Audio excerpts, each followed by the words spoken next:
talk to you all for a second. Good morning.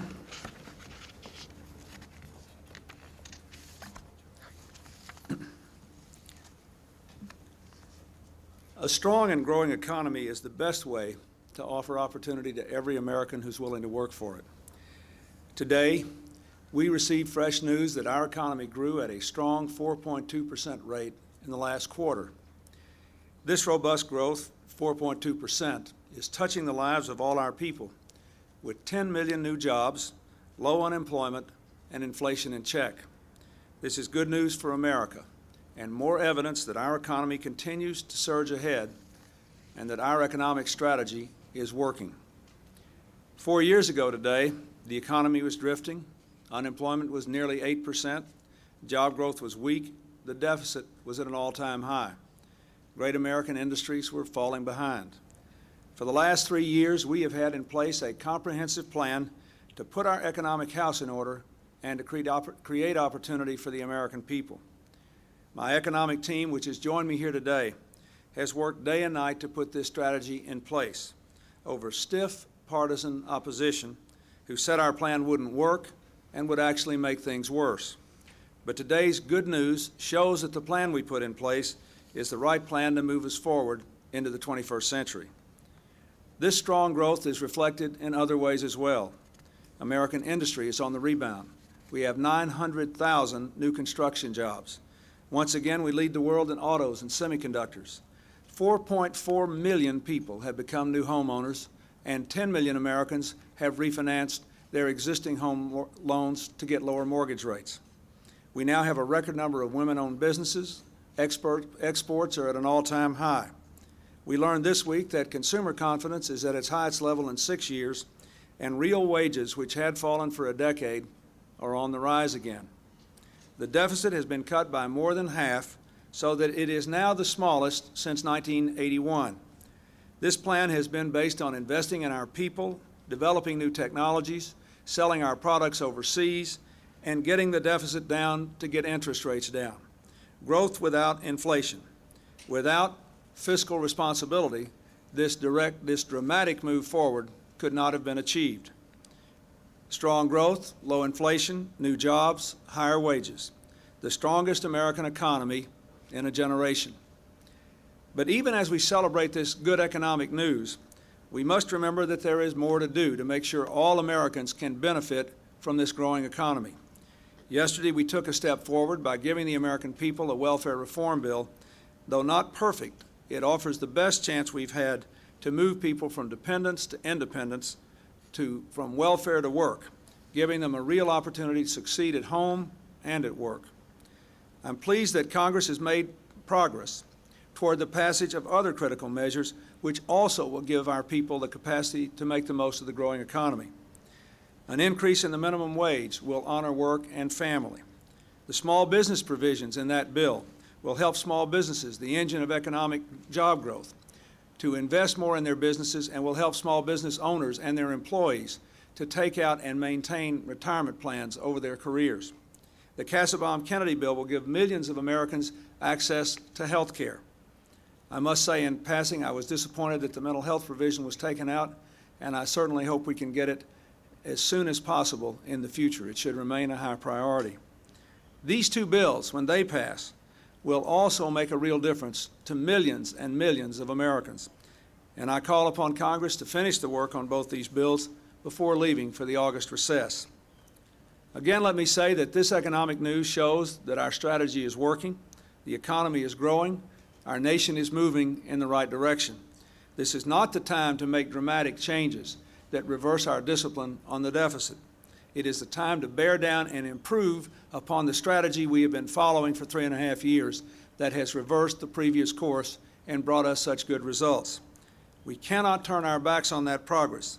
The American people do not want to go back to where we were 4 years ago. This plan is working, and we have to press forward.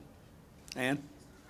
If the Republicans come forward with an across-the-board tax cut, what do you think that would do in the light of the economic statistics today? Well, if it calls for a big increase in the deficit, I think it would have a very adverse impact on the economy. And I think I would be surprised if the private sector didn't have a very adverse reaction to it. We know that historically, you may get a little bump from a tax cut in the short run that increases the deficit, but if it's a huge structural problem, in the long run, the price is enormous. Look what happened in the last 12 years. We had a couple of good years because the economy was in a deep recession. When it came out of the recession, which would have happened anyway, the huge tax cuts pumped more money into the economy in the short run, but we wound up quadrupling the debt in 12 years. The crushing burden of the debt kept interest rates high, weakened our economy, weakened our position in the global economy, and had us in a virtual straitjacket when I took office. I think it would be a mistake to go back to that strategy. No one I know of who has participated in real, stable, sustained, long-term growth, not only in the United States but elsewhere, believes this is a very good way to proceed, and I think it would be a mistake. Yes, Bill. Mr. President, will you call on the Senate to resurrect the bill to pay the legal expenses of the people who were fired from the travel office? Democrats seem to have blocked it, and will you call on them to pass it, and will you sign it if it gets here? Well, I told you before, there are a lot of people who were never even charged with anything, much less offering to plead guilty to anything, who have been dragooned and pulled up and had thousands and tens of thousands of dollars of legal expenses, who were completely innocent but have been subject to abject harassment. And I said before when you asked me that question, are we going to pay their legal expenses too? This is are we going to pay the legal expenses of every person in America who's ever acquitted of an offense? So no, I'm not going to call upon them to bring it up again. If they send it to my desk, if it depends whether I sign it or not, depends upon whose legal expenses are included and whether it's a fair and balanced bill. Go ahead. Going back on your promise, your White House said earlier, in fact this morning, Mr. Toiv said that if it came here, you would sign it. Well, he didn't talk to me before he said that. I didn't say that. I said I don't know what's going to be in it. But I don't believe that we should give special preference to one group of people over others. Do you? Do you? You said you would Do you think we earlier, should? Do you sir. think the Congress should pay for the legal expenses for all these middle-class people that they harassed and brought up there and cost them tens of thousands of dollars in legal expenses when they never even accused them of doing anything, and they certainly never offered to plead guilty to anything? Do you believe that? I just wanted to know if you were going to keep your word, sir. I never gave my word on that. You go back and see what I said when I was asked that question. I asked, are they going to pay the expenses of anybody else? That's what I said. Don't talk to me. Go back and see what I said. What did I say? What word did I give, sir? Sir was asked. Well, my spokesman, they do a very good job. But I have made clear to Mr. McCurry what my position is on this. And if an error was made by my spokesman, I'm sorry, but I have not broken my word to anybody. I have been asked about this one time, and I asked whether we were going to provide for other people's legal expenses who were never accused of anything and who did not offer to plead guilty to anything. And I have heard nothing about that. So the answer to your question is, I do not know what I will do if such a bill comes to my desk, but I have no intention of asking Congress to interrupt its work on Kennedy-Kassebaum, on the minimum wage, on anti-terrorism, to get involved in this. No, I do not. Mr. President, on the Go subject ahead. of terrorism, some critics are saying that the measures that you're working on now with lawmakers really aren't going to make that much of a difference, and I know Republicans have been critical of the administration for not spending all of the funds that it had earmarked for terrorism. Well, all I can tell you is what we're doing here is what our law enforcement agencies have asked us to do. And I would remind you that our law enforcement agencies succeeded in cracking the World Trade Center case, that there's a trial going on in the Oklahoma City case, that they thwarted what was apparently and allegedly a big operation in Arizona recently, and we know they have prevented other incidents from occurring.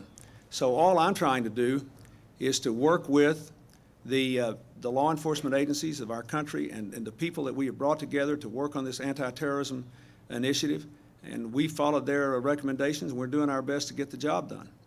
Mr. President, would you discuss the rationale for allowing individuals with a background of more than casual drug use to serve on the White House staff? Doesn't that send a poor signal to parents and children who want to avoid drugs, and one argument for it is that it will return to haunt you later in life?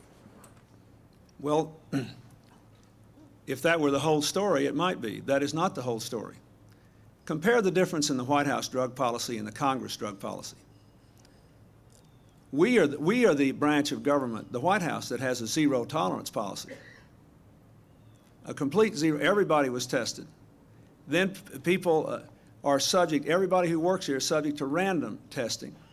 And people that have any kind of recent drug problem who were hired because they were felt to be drug-free at the time are subject to regular drug testing.